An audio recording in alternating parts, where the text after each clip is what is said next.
compartir con nosotros perspectivas de Venezuela para cerrar esta actividad. Gerardo, bienvenido, muchas gracias.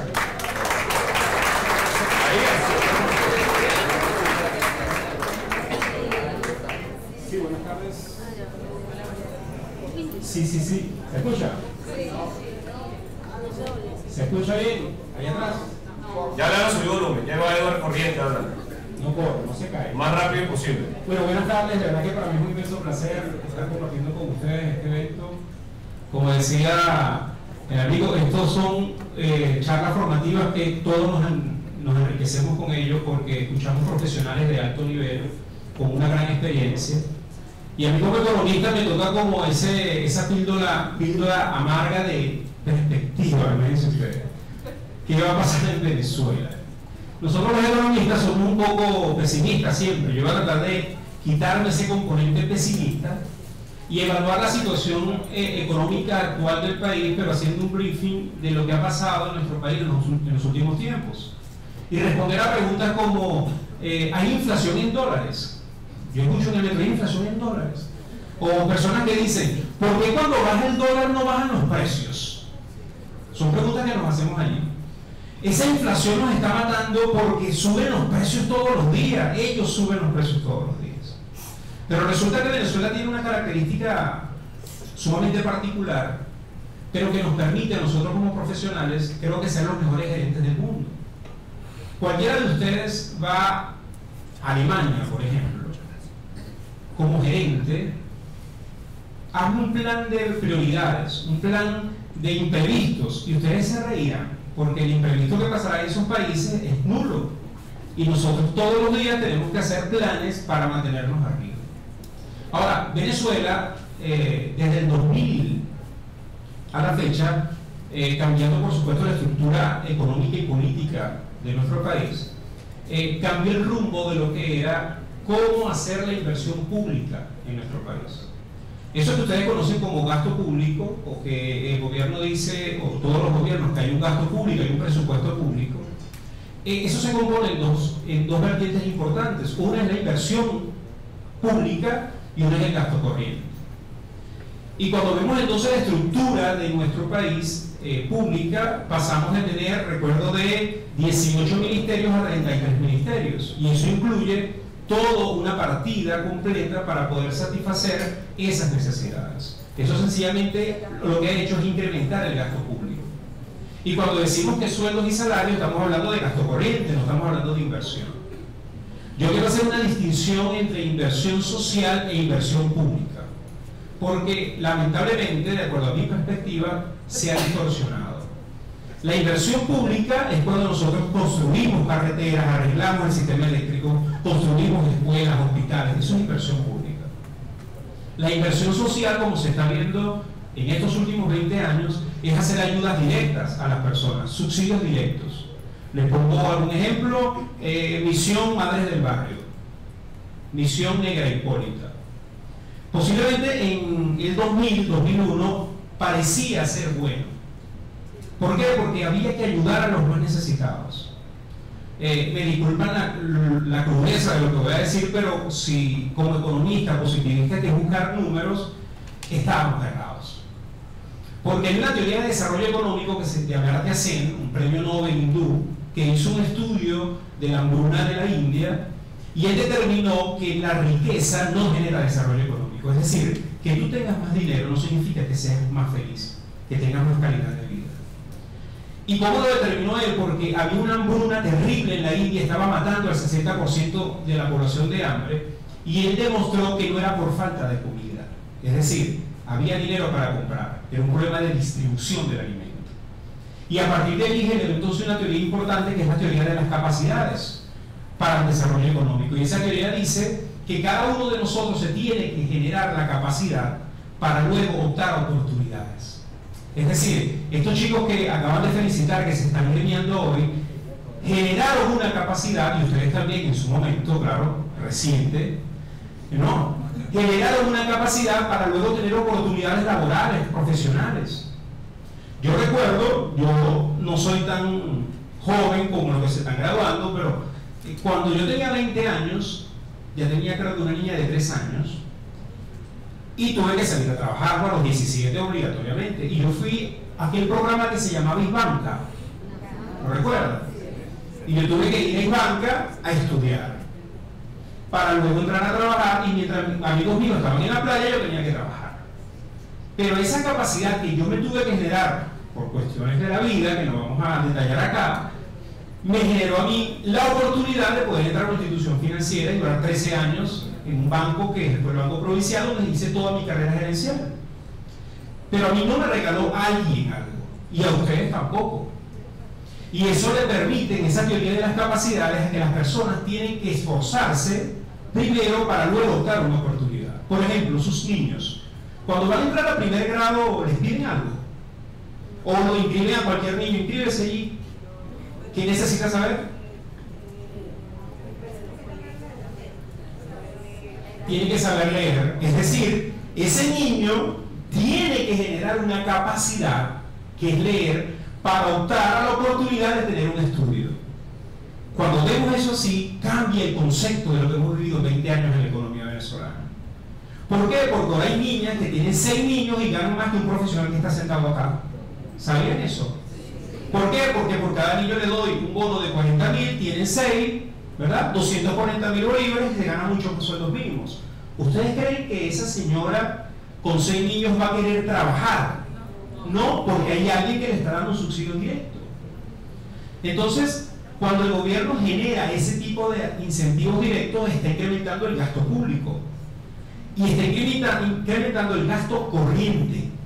Es decir, estamos gastando, no hay costo. Ustedes los contadores, cuando establecen costo, tienen que ver con el proceso productivo. Si esto es un gasto.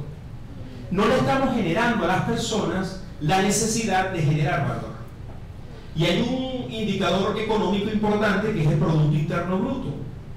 Y el Producto Interno Bruto es la producción de bienes y servicios finales de la economía. Es decir, hay que producirlo. Pero si yo empiezo a ayudar a las personas con buena fe, partamos de la premisa que estoy quitando ese impacto político, sino solo la buena fe de querer ayudar al que lo necesita, le estamos quitando la posibilidad de generar al país lo que necesita. Por ejemplo, las madres del barrio, pero están en Hipólita. Hay sueldos y salarios para los presos, ¿sabían eso? El Banco Bicentenario, yo recuerdo que hice una asesoría en un momento, y el Banco Bicentenario en el departamento de nómina le deposita a los presos un sueldo. Pero no es, si había auditoría, pues no, se lo depositan al encargado del penal, y ese encargado, de buena fe, seguramente que sí, le asigna a los presos que se portan bien. Entonces, no, pero buena fe, hay que partir de la buena fe. Fíjense que estoy quitando el componente de corrupción que puede haber. Es decir, por buena fe, por estar preso, gana un sueldo. Pero eso sirve cuando la economía, la población económicamente activa está empleada totalmente y están ganando mucho más que eso. Entonces, ganar 40.000 es poco, porque ya yo genero mucho más. Pero si tenemos personas que no están trabajando por cualquier motivo, pues eso es malversar los recursos. En economía tenemos una premisa, que los recursos son escasos.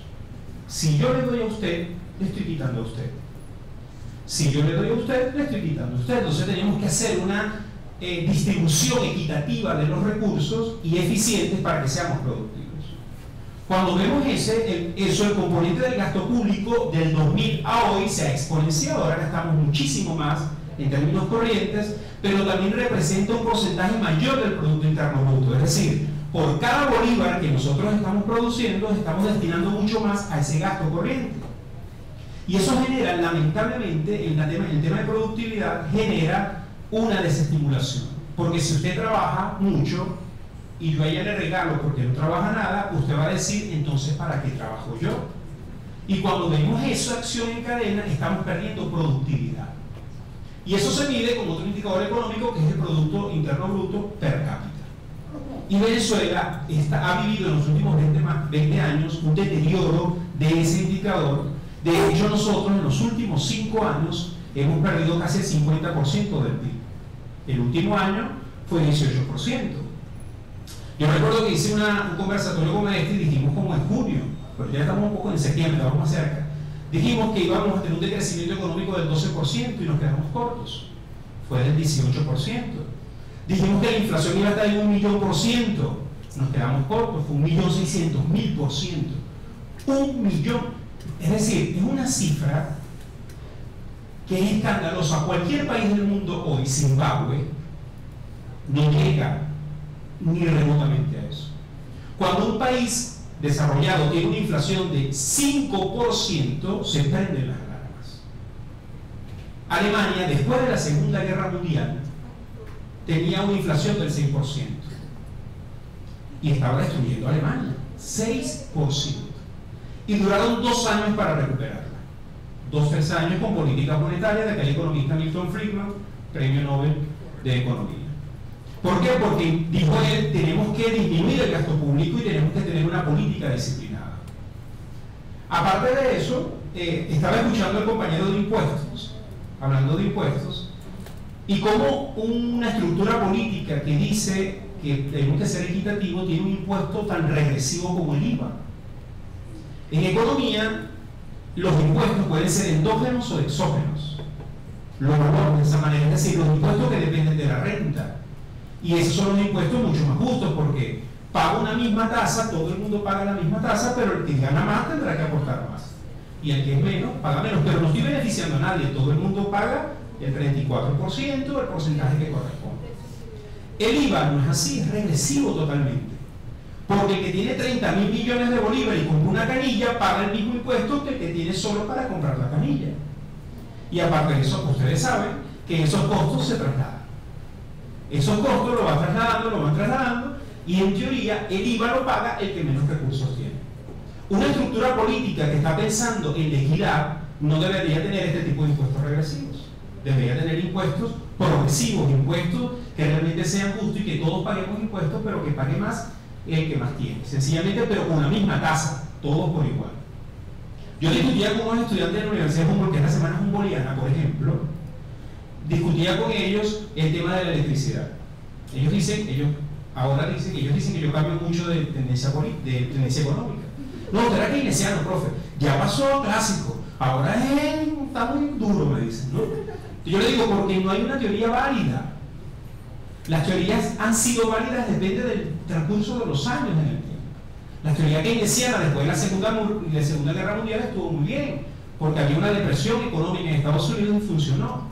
Pero eso no funciona siempre.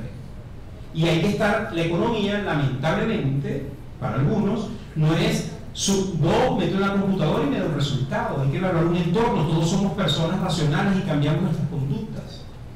Entonces, yo les decía a ellos que, por ejemplo, el subsidio de la electricidad de Caracas hay que quitarlo. Lo que pasa es que el que es muy pobre, pues consuma menos. Si tú eres muy pobre, y yo te subsidio a ti y estás pagando un impuesto que no cubre el costo, ¿quién paga eso? ¿El gobierno lo paga? ¿Quién? Lo que tienen más, es decir, yo que no estoy consumiendo tu electricidad la tengo que pagar. Porque mejor no redistribuimos las tarifas de acuerdo al consumo que tenga cada persona. Por supuesto, un consumo que cubra el costo.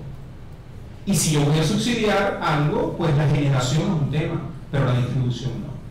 Ustedes dirán, oye, pero este profesor si se mete a presidente nos asesina. No. Hay que cada quien, si usted no tiene dinero, usted no puede gastar. Si yo le digo que usted no tiene real y yo le doy una tarjeta de crédito de 1 millón de bolívares, la peor decisión es ir a gastarla, porque después no tienes para pagarla. Entonces nos acostumbramos, y les digo esto porque en nuestro país, después del boom petrolero, donde el precio del petróleo llegó a $100 el barril, empezamos a gastar lo que no estábamos produciendo. ¿Por qué? Porque ustedes recordarán que el presupuesto público estaba hecho a $55 el barril. Y tenemos que entender que es presupuesto público. Fuimos a la Asamblea Nacional y dijimos, voy a gastar tantos bolívares para mantener bien la economía. Con $55 lo hago. Cuando sube el precio del barril de petróleo a 100, todo eso es excedente, que lo teníamos que invertir o ahorrar, no gastar. Y cuando incrementamos el gasto público porque pensábamos que éramos ricos, un mal concepto económico, porque los precios son volátiles, un día ganas 100 y un día no ganas nada, empezamos a acostumbrarnos todo el país a gastar a $100 el barril, pero no lo estábamos produciendo. Cuando hablo de producir me refiero a bienes y servicios finales de la economía. Entendamos todos que el ingreso petrolero no entra en el PIB de un país. Cuando ustedes, los invito, si ven la página del Banco Central, el PIB petrolero de nuestro país representa menos del 10% del PIB total, porque no transformamos esa materia prima. Cuando se produce materia prima tenemos flujo de caja, pero no tenemos producción de bienes y servicios finales. Y cuando nos acostumbramos a producir así, a gastar así, cuando baja el precio del barril de petróleo, como tenemos que mantener la estructura social, no tenemos la competencia de bajar el gasto público, estamos gastando lo que no tenemos. Y nos estamos gastando, o nos gastamos, mejor dicho, el ahorro de esos años de bonanza petrolera que podíamos tener efectivamente el país más desarrollado de América Latina. Porque si yo estoy recibiendo el doble de lo que debo gastar, eso tú lo estás reinvirtiendo, y cuando hablo de inversión me refiero a inversión real, no a entregar, a dar dinero, sino inversión real, hubiese cambiado la historia de este país. Pero resulta que mucha gente dice, no, es que desde que llegó Nicolás Maduro estamos peor. No está viendo bien en la óptica, porque cuando estábamos bien antes, veníamos mal, porque estábamos gastando lo que no teníamos. Y cuando se acaba ese ingreso petrolero, seguimos gastando al mismo nivel, y por supuesto tenemos presente los 4 años de decrecimiento económico de este país, el último el 18%. Y voy a comenzar con esa perspectiva, ¿cómo va a cerrar el año? Los economistas pensamos que el decrecimiento económico al cierre del año va a estar entre el 30% y 40%, a un 35% de decrecimiento económico promedio. Ecoanalítica dice 39, es el más pesimista de los grupos que tenemos, pero internacionalmente se espera que sea un decrecimiento del 35%. Y ese decrecimiento es por diferentes factores, multifactorial. La inversión privada en nuestro país ha decrecido en los últimos 7 años casi un 60%. ¿Y por qué decrece la inversión privada? ¿Por qué? Porque se hizo un plan antes de esta crisis, antes del 2012, recuerdan las expropiaciones de una gran cantidad de empresas, más de 3.000 empresas. Y ustedes me dirán, ¿es malas expropiaciones? Depende. Si yo iba a producir 50 harina pan, por ejemplo, y tú me expropias y produces 300, está bien. Bien en producción, no bien en libertades, en producción. Pero resulta que no pasó así. Todas las empresas que se expropiaron disminuyeron un 80% su producción. ¿Cierto? Yo fui coordinador en un momento, despedido honorablemente, gracias a Dios, del Ministerio de Industrias en Corpivensa, porque me contrataron para hacer un análisis económico de los proyectos de las empresas expropiadas. Eran 30 empresas expropiadas. Cuando hice el análisis económico, todas estaban quebradas desde hace 5 años. Y requerían mucho más de lo que se invirtió en su momento para producir. Mi recomendación fue: cierren las empresas. No podemos invertir en algo que ya está amañado dentro de la estructura. Por supuesto, era un loco, apátrida, y tuve que retirarme, pero le dieron los fondos del Fonden, Fondo Chino Gran Volumen, Fondo Rotatorio. Un año después, las empresas estaban igual de quebradas. Porque lo primero que hizo el ministerio fue aumentar los sueldos y salarios de esas empresas. Entonces, cuando tenemos un gasto público sumamente elevado y no estamos produciendo, se genera, y para eso es explicar la inflación y la hiperinflación, una teoría de mercados. Ahí tiene que haber demanda y tiene que haber oferta. Todos nosotros demandamos, imagínense ustedes, una arepa al día. Polar representaba el 49% de la producción total de harina precocida. El 51% estaba en manos de pequeños productores. Cuando expropian ese 51% de pequeños productores, Polar produce el 90% de toda la harina que nos comemos. ¿Por qué? Porque las empresas expropiadas dejaron de producir. Cuando tenemos entonces 49 arepas nada más, pero hay 100 personas pidiendo arepa, hay mucha demanda y poca oferta. Eso, ¿qué pasa en cualquier mercado? Aumenta el precio de la arepa. Y va a aumentar el precio hasta que se vaya desestimulando la demanda de quienes lo pueden pagar. Y eso es progresivo, eso es teoría de mercado sencilla. Entonces, cuando el país ya no produce el 55% de lo que se producía antes, pero no mataron a las personas, seguimos demandando, seguimos teniendo necesidades. Eso significa que tienen que incrementar los precios de la economía. Y inflación no es que aumente el precio de un producto, la inflación es el aumento sostenido y generalizado de los precios. Eso significa que es un indicador que le dice a los que están haciendo política económica: algo está pasando, se me está recalentando la olla, bájale la llama. No, porque eso es una guerra, y le subo la llama. Cuando digo subir llama me refiero a aumentar gasto público, a dar bonos directos, aumentos de salarios nominales. Mi mamá en su momento me decía: ay, hijo, que ustedes los economistas los envenenan en la universidad, porque yo decía que aumentar salarios era terrible para la economía. Entonces mi mamá me decía: te van a anunciar un aumentico. Y yo le decía: mamá, eso es terrible. No, que es terrible. Te vieron hace 3 años, 4 años, 5 años. Ahora mi mamá yo la escucho cuando dice: van a hacer aumento salarial, ay, que no aumente. Y le digo: entendiste el concepto de salario real de la economía. Porque cuando aumentan el salario nominal, y yo quiero que todos tengamos esa conciencia, que tenemos más dinero para demandar más, pero no se está produciendo más. Y como demandamos más y no se produce, aumentan los precios. Entonces te aumento el salario y ahora compras menos queso del que comprabas. Prefiero quedarme con lo que tenía antes de que aumentara. Entonces ustedes dirán: ah, bueno, ¿qué? ¿Nos morimos de hambre en este país? No. Incentivamos la producción de bienes y servicios. Pero ¿cuál es la perspectiva económica? Que con esta estructura política es muy complejo, porque nosotros que recomendamos liberación de precios, esa ley de precios justos que nombraba el compañero acá, eso no debe existir. Porque ya hay una ley que dice que las empresas pueden ganar máximo utilidad neta del 30%. ¿Y de qué va a depender? De la eficiencia de cada empresa.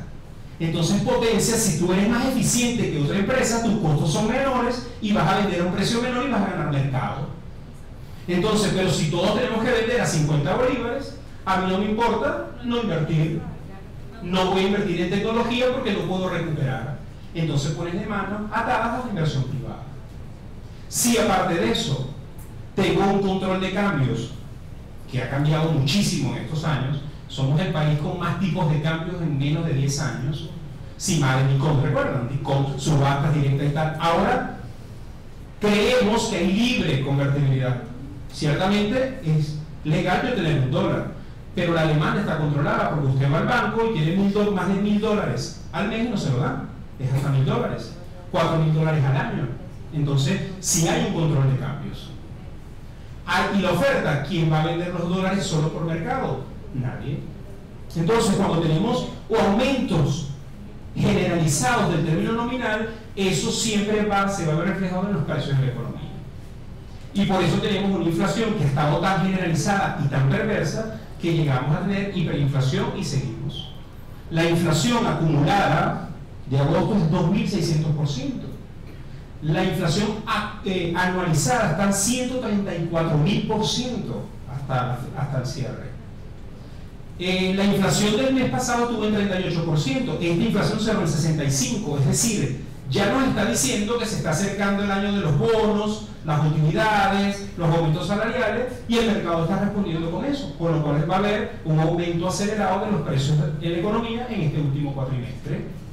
Eso es lo que va a pasar. ¿Y por qué pasa? Porque hay especulación, no, son especulativos. Y ahí voy al tema de por qué aumentan los precios cuando baja el precio del dólar. ¿Sí? Aquí hay dos problemas graves de estudio.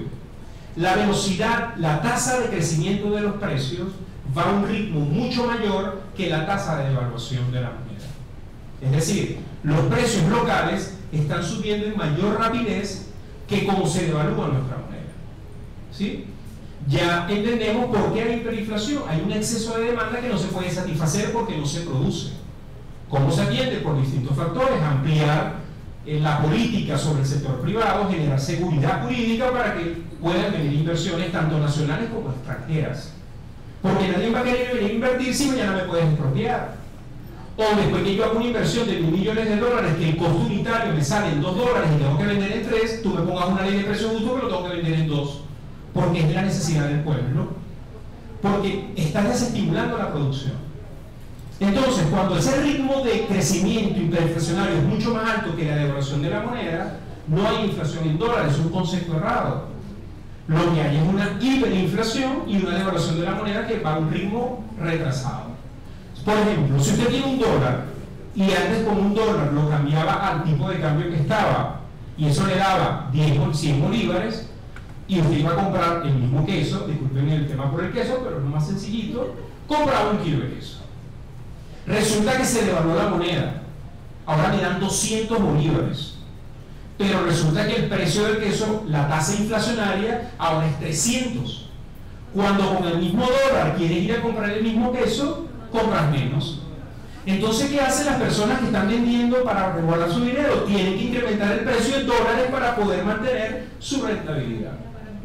Y tenemos que quitarnos ese concepto de que él especula. Porque si yo invierto mi dinero en una empresa, yo no quiero perder mi dinero, yo quiero ganar. Y cuando tenemos un concepto amplio de inversión privada, que el objetivo es ganar, yo al menos quiero recuperar mi inversión. Que hay temas especulativos, claro, porque si yo les pregunto a ustedes, ¿cuánto estará el dólar en diciembre? Nadie sabe, sí, efectivamente. Como yo lo sé, yo voy a aumentar el precio por si acaso me llega a 40. ¿Me explico? Porque todo es muy vago. Y la gente empieza a ajustar su dinero, porque si me quedo corto, soy más pobre. Entonces no me quedo corto, yo subo el precio. Ahora, ¿qué genera todo eso? Políticas ineficientes o indisciplinadas de gasto público y algo muy importante de política monetaria. Actualmente, el gobierno, como no puede financiar su deuda, tiene que financiar su gasto, tiene que endeudarse. Cuando se emite un bono, como en el mundo nadie lo compra, porque es riesgoso, ¿usted sabe quién lo compra? El Banco Central de Venezuela. Es decir, el banco le compra al mismo gobierno los bonos para endeudarse. Pero como no tiene real, genera liquidez monetaria, exceso de política monetaria para tener dinero y comprarlo. Es decir, el mismo Banco Central imprime dinero, no es imprimir dinero porque realmente lo hace de manera electrónica. Genera dinero para comprarle los bonos al mismo gobierno. Ese concepto se llama monetización de la deuda y es perverso para la inflación. No me caigan a mí, vea el balance general del Banco Central de Venezuela y verá qué tanto se han incrementado los activos del Banco Central de Venezuela y cuál es la relación que tiene con la impresión de liquidez monetaria. Verán que a medida que aumenta la liquidez monetaria, aumentan los activos del Banco Central, es decir, que está comprando bonos. Y cuando mira la cartera del portafolio, son bonos del gobierno venezolano. No son bonos de otro país que están invirtiendo. Entonces, el mismo gobierno se está comprando lo que necesita para gastar. ¿Qué debe hacer el gobierno? Bajar el gasto corriente. Debe haber una política de disciplina fiscal. Entonces, cuando decía el compañero hace poco, no hay que bajar la tasa de impositiva y así recaudamos más, pero ¿a cuánto para mantener ese gasto público? El problema no es recaudación desde el punto de vista económico, el problema es que estás gastando más de lo que tienes y tenemos que empezar a quitar o a priorizar en qué tengo que gastar, en qué gasto. Entonces ahí tenemos que ver, ya va, bonos directos, subsidios directos o escuelas, hospitales, cosas que son mucho más importantes que generen producción. Si yo voy a recuperar los hospitales, tengo que contratar una empresa privada de construcción que la construya. Y esa empresa privada va a generar empleos directos e indirectos. Y se empieza a mover la economía. Y con el tipo de cambio, la gente dice, ¿por qué aumentó el paralelo a 24? No, es especulación, esa es la página. Ya se ha demostrado que no puede ser la página y les voy a dar un solo ejemplo. Este es el único país del mundo con tipo de cambio fijo y control de cambio que el dólar oficial es más caro que el dólar paralelo. Cuando el dólar paralelo llegó a 24 y cayó, ya voy a explicar las razones de por qué cayó a 21, en la banca general se vendía a 23.000 bolívares por dólar. Entonces, si era la página, ¿por qué el oficial está más caro que el paralelo? Hoy pasa. Cuando cerró en 19.500 el paralelo, el oficial estaba en 19.800. Va con retardo. Entonces ya hay que quitarse ese chip de que la página es la de control de precios o cambiarlo. Es el mercado. Si yo le doy, y eso pasó, PDVSA pagó la deuda de todos sus proveedores en bolívares, vendió yuanes, tenía bolívares y pagó la deuda a todos sus proveedores. Entonces ustedes son los contadores de esas empresas. ¿Qué le recomiendan? Ajá. Y van al mercado oficial, le dan solo hasta $10.000 a la empresa y no a todas. Pero yo le pagué $300.000 en bolívares. ¿Ustedes van a recomendar que lo dejen bolívares tranquilo para que mantenga la posición monetaria bien chévere? No. Ellos todos se fueron al mercado paralelo. Eso impulsó el precio de 20.000 a 24.000. Y el gobierno no sabe que si paguen bolívares va a generar ese efecto si no satisface la solicitud de divisas. ¿Y por qué vamos a buscar dólares? Porque tenemos un problema hiperinflacionario y tengo que resguardar mi poder adquisitivo. Y eso impulsó a 24 el dólar paralelo. Fue una página que lo publicó. No, es la situación económica del país. Es la inestabilidad de lo que tenemos, que todos queremos resguardar nuestro poder adquisitivo. Pero resulta que los bolívares se acaban. Y como ya se acabaron los bolívares, el precio comienza a bajar. Pero ¿ustedes creen que va a seguir bajando hasta que llegue a 4.30? No. Entonces, si usted es el contador de la empresa, usted le va a decir a la empresa, ¿sabes qué? Baja el precio del producto porque bajó el dólar. No porque la expectativa es que va a seguir subiendo. Entonces, porque baje el dólar 3-4 días, no vamos a bajar los precios cada vez que baje el dólar, porque la expectativa económica es que se va a seguir devaluando. Y esa expectativa que se va a seguir devaluando es porque seguimos manteniendo un incremento importante de la liquidez monetaria, seguimos teniendo una hiperinflación ocasionada por un exceso de demanda, que ya sabemos por qué, exceso de gasto público. Cada vez que anuncian un aumento salarial, un bono se va a manejar, se va a reflejar en ese indicador. A final de año, yo estimo que por un bolívar puede llegar casi a 40.000 bolívares por dólar. Más o menos, por ahí debe estar. Y la inflación en nuestro país se estima, partiendo de estos 130.000%, que pueda llegar a un 800.000%. ¿Mejoró con respecto al anterior? No, lo que pasa es que no tenemos capacidad de consumo. Ya cada vez somos más pobres y por eso, como no tenemos tanta demanda, se va generando ese problema hiperinflacionario. ¿Tenemos que hacer algo? Sí, tenemos que ser eficientes, tenemos que saber en qué gastar. Las empresas tienen que, cada bolívar que gasten es para inversión, para invertir en capital humano, de hecho, porque mientras más personas capacitadas tenga, soy más productivo, tomo mejores decisiones. Cada bolívar que usted esté analizando como contador tiene que darle ese plus de en qué lo voy a gastar. Decía Manuel hace poco que la cuarta generación tecnológica nos puede quitar los puestos. Cuando yo le pago a un contador como gerente de finanzas, no le pago para que me haga cientos contables.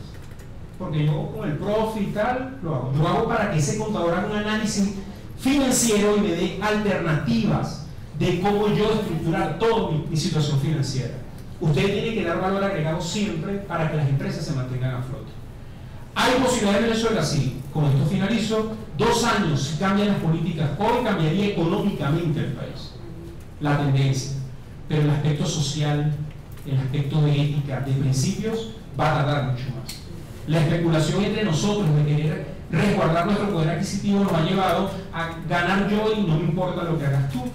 Y eso cambiará después. Primero debo cambiar las expectativas económicas, lo que nosotros esperamos, tener una estabilidad económica de acuerdo a políticas bien fundadas con respecto a la política fiscal y monetaria, y las variables macroeconómicas son solo la fotografía. Cuando usted ve la hiperinflación, no, el problema no es la hiperinflación, es lo que estoy haciendo yo con la política económica.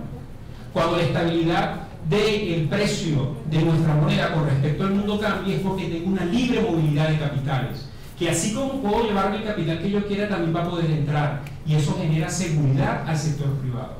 No hay forma que Venezuela salga de la crisis económica sin el apoyo del sector privado. Ese 55-60% que perdimos, tenemos que recuperarlo. Tiene que venir inversión privada al país, y esa inversión privada necesita profesionales bien capacitados para que enfrenten ese nuevo reto. Al Capone cayó preso por un contador. Si los contadores se cumplen las normas y son éticos en cada una de sus empresas, no habrá ese desfalco, impuesto no pagado. Ustedes son pilar fundamental de las empresas que funcionen bien y que eviten esos problemas que se generan luego en el ciudadano aquí. ¿De acuerdo? Entonces tenemos que tener ética profesional siempre mirando en la innovación. ¿Qué hago yo para mantenerme a flote en el mercado? Porque cuando esto revierta, todo lo que se produce se va a vender y vamos a tener un gran crecimiento económico. Muchísimas gracias.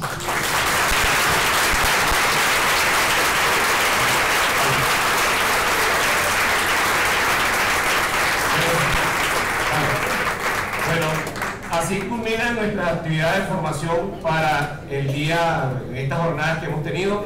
Creo que los chicos que se van a juramentar ahorita en un ratito, se les acaba de poner la vara un poquito alta, están viendo el gran compromiso que tienen con el país, con la sociedad y con nuestro gremio, y sepan y entiendan que acá tienen un gremio unido, hermanado, los dos colegios, Distrito Capital y el Estado Miranda, trabajamos en pro y para generar nuevas y mejores expectativas en este gran país que todos amamos y en el cual todos vamos a seguir estando. Muchas gracias por su tiempo, señores. Los esperamos en las próximas actividades. Sigan a sus colegios en cada una de sus redes sociales. Y algo muy importante, el día 27 de septiembre quisiéramos ver todas estas caras en la iglesia de acá de Chacao para la conmemoración de comenzar así nuestras actividades profesionales de la mano de Dios, que siempre debe estar presente en todos nosotros. Muchas gracias. Les pedimos a las 11 de la mañana, 11 de la mañana está confirmada ya la misa. Les pedimos altísimamente a todos los que están en esta sala en este momento que por favor necesitamos que salgan para poder arreglar la decoración para la juramentación que viene a continuación. Gracias y disculpen la carrera.